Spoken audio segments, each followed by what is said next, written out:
The warning came like a chill through the diner's warm afternoon haze, a low murmur carried by clinking plates and the smell of coffee, and it landed on the biker's shoulders with a weight that froze his breath for half a second. A waitress had noticed something about a man across the room and the way his eyes would not leave the little girl swinging her feet in the booth. The biker did not turn right away. His back patch was heavy, his knuckles scarred, his life a road of storms and broken mirrors. What he did next would expose a past no one in that diner could imagine, and it would leave a silence so loud that even the jukebox seemed to hold its breath. If you believe in kindness, second chances, and stories that remind us why humanity still matters, please like this video, share it with someone who needs hope, comment your thoughts, and subscribe to the channel Only Kindness. Your support keeps these stories alive. Rowan Hale had ridden into the town with dust on his boots and a child asleep against his arm, a rare picture even for those who had seen everything. He wore the colors of a Hell's Angel not as a costume but as a ledger of survival, and the lines on his face told a story of miles that never asked permission. Beside him sat Celeste, his daughter, 7 years old, hair braided by hands that had learned gentleness the hard way. The diner was meant to be a pause, a slice of pie before another stretch of highway, a place where the past stayed parked outside. But the world has a way of tapping you on the shoulder when you least expect it, and Rowan felt that tap before he understood it. The waitress had noticed the man because mothers notice patterns, and workers notice danger, and there was a pattern in the way the stranger watched Celeste, a stillness that did not match the room. Rowan did not respond with a shout or a threat. He did not reach for steel or raise his voice. He breathed, counting the rise and fall he had practiced in rooms that smelled like bleach and regret. His eyes found the man, not with anger but with recognition, the kind that stings because it opens old doors. The stranger was thin, hands trembling around a mug, eyes glossy with something that could have been hunger or sorrow. Rowan shifted Celeste closer, wrapping her in a quiet cocoon, and then he stood, slow enough to calm the room, steady enough to stop time from running. Those who expected violence missed the subtlety of what followed, the way Rowan placed himself between the past and the present like a bridge built to hold weight. The story of how Rowan learned restraint did not start in that diner. It began years earlier with a boy named Jonah who had believed strength was loud and mercy was weakness.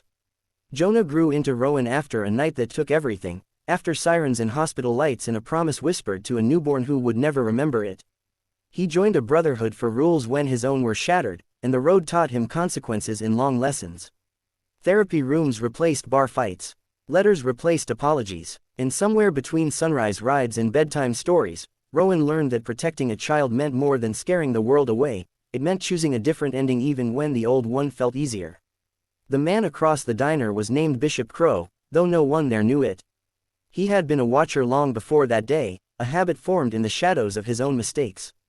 He had lost a daughter once, not to the road but to his own absence, and the guilt had hollowed him out until the sight of a child felt like both a wound and a prayer. He did not intend harm, he intended memory. Still, intention does not erase fear, and fear is a fire that spreads. Rowan understood this in his bones. He understood that sometimes the most dangerous thing in a room is not malice but unhealed pain. Rowan moved with purpose that read as calm authority.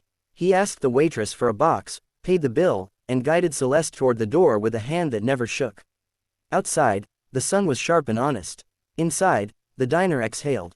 Then Rowan turned back alone, the patch on his back a warning and a promise, and he walked toward Bishop not to punish but to confront truth. What passed between them was not an exchange of words but a recognition, two men seeing themselves reflected in opposite glass. Rowan sat, he listened, he let the man be seen without being excused. In that moment, a room that had braced for impact learned a new sound, the sound of tension dissolving into something like relief. When Rowan returned to Celeste, he knelt to her level, making sure her world felt safe again. She took his hand and pointed at the sky where a bird cut a clean line through blue, and Rowan felt the familiar ache soften. The waitress watched from the doorway, eyes wet, realizing she had witnessed a kind of bravery that does not trend because it refuses spectacle. The diner returned to life, forks clinked, engines idled, and the road waited. Rowan rode out not as a myth but as a father who had chosen patience over pride, mercy over menace, and in doing so, he had changed more than one life. If this story touched your heart, please take a moment to like the video, share it with someone who believes in redemption, and subscribe to Only Kindness. Your engagement helps stories like this reach the people who need them most. Before we end, we would love to hear from you. so please comment with one word that this story left in your heart.